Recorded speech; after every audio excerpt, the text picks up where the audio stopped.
Сәлем,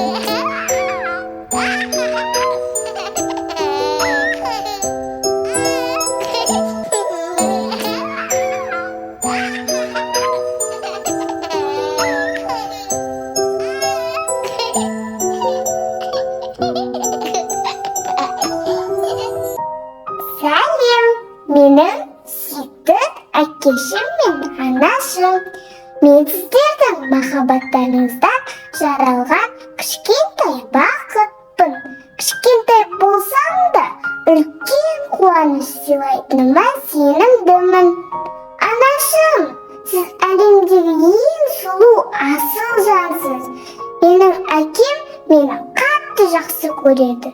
Күнде жұмыстан кейін келіп, анамның ішін ұстап, менімен қауышқан күнді қатты күтетін айтады. Менің әкем нағыз ер азамат. Оның жүрегі кең, мейірімді, қамқор екенін сеземін.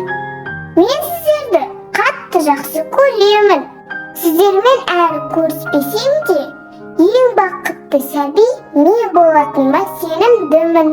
Сәлеммен, болашақ